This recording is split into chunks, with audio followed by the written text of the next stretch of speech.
Good morning, everyone. Today's vlog is a vacation vlog. So you might notice that you have not heard from me at all since my last vlog when I went to Mexico. And the reason for that is that right after I went to Mexico, I had like the most stressful series of months in terms of like good stuff, not bad stuff, but like the most stressful series of months in a long time. So I got back from Mexico and like immediately we went into Easter, like Holy Week, Easter weekend, which for me, working at a church, is super busy. And then, like, immediately after that, we went into finals week. And then immediately after that, I went into getting ready for my church's 50th anniversary, which I was taking the lead on planning, but I had a lot of volunteers helping me, so that was really good. But it was still like a lot of stuff that I had to do, and it was just all of these things like back to back to back to back, and I kept trying to start vlogs, and I was like, you know what, I just don't have time. So that was basically where we were at on that. So right after I finished the 50th anniversary, which was this past Sunday, my husband, Noah, said to me, you need to take a vacation. Like, you need to go somewhere without me, without anybody. Don't take anybody with you. Just go for like an overnight trip by yourself wherever you want to go. And so I was like, okay, I'm going to go someplace. And so I decided to do a little road trip. It's like a staycation. It's a couple hours from home. I am going out into like lower Pennsylvania, into a forest to like stay in a cabin by myself and just for the night. It's going to be super fun. And I've planned this like really fun road trip on the way, stopping at a bunch of places. And I thought I would take you all with me and just show you what I like to do when I take a little staycation. So hope you enjoy. Here we go.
Hey everybody, good morning. I am headed out from my little cabin out here in just a few minutes, but before I left, I wanted to go ahead and tell you all what I got at the Main Street Bookstore in Frostburg yesterday.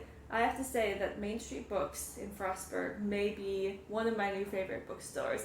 I told the guy who worked there that I've never seen so many books that I wanted to read just all in one place. It was such a cute bookstore. And I ended up getting 4 books. I also got a little note card, but I'm thinking about sending that to Sarah sometime soon, so I don't want to show it to you because I want it to be a surprise for her. So the first book, and the one that I actually started reading last night, is called Woodswoman. And it is about a woman who, after she got divorced, she moved out to the Adirondack wilderness and built her own cabin and lived on her own, kind of off the grid.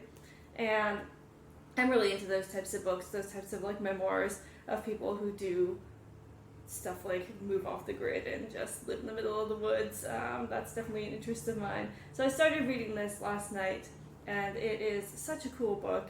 I'm really having a lot of fun with that. I'm looking forward to continuing to read it. It's a nice little short book, just a little memoir. So that is the first book that I got.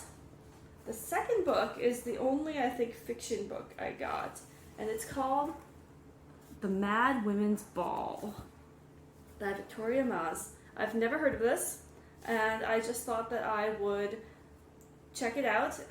It's about these female patients in some kind of an asylum, and they have a ball once a year, and then there's also possibly some magical things that happen to it. Somebody claims that they are talking to spirits, and it seems like it's a thriller that's based in history, and it looks really interesting, so I think this will be a read for me sometime soon. Then the other 2 books were pretty much in the same vein in some form or another as the first book that I showed you. This one's called The Appalachian Trail, a biography by Philip Denieri, and it talks about it says the Appalachian Trail is America's most beloved trek, with millions of hikers setting foot on it every year, yet few are aware of the fascinating backstory of the dreamers and builders who explored it, defined it, and captured national attention by hiking it. So it tells the stories of all of these different people who are involved in some way, associated in some way with the Appalachian Trail. I actually picked up a book about the Appalachian Trail, and then I put it down and picked this one up instead. I figured I would only get one book about the Appalachian Trail, so this is the one that I ended up with. And then the last book I got is like a little compendium, and it is called Hippie Homesteaders. And it says it's the 1960s, the Vietnam War is raging and protests are erupting across the United States. In many quarters, young people are dropping out of society, leaving their urban homes behind in an attempt to find a safe place to live on their own terms, to grow their own food, and to avoid a war they passionately decry. During this time, West Virginia becomes a haven for thousands of these homesteaders, or back to the landers as they are termed by some.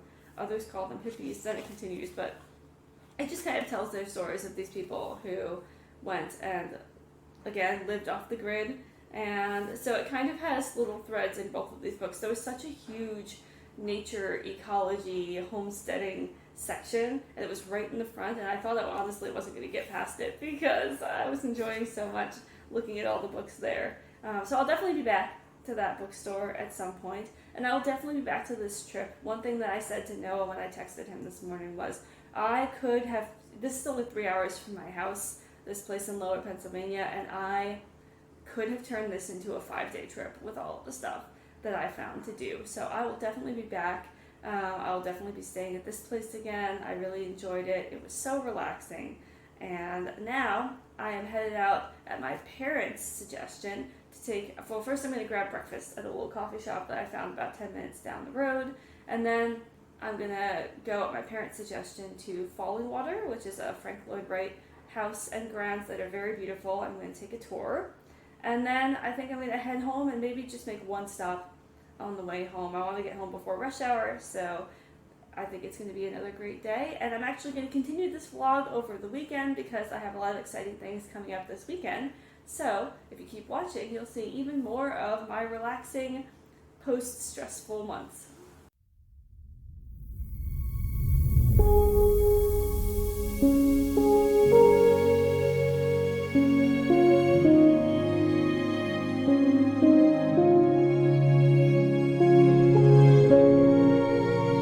you.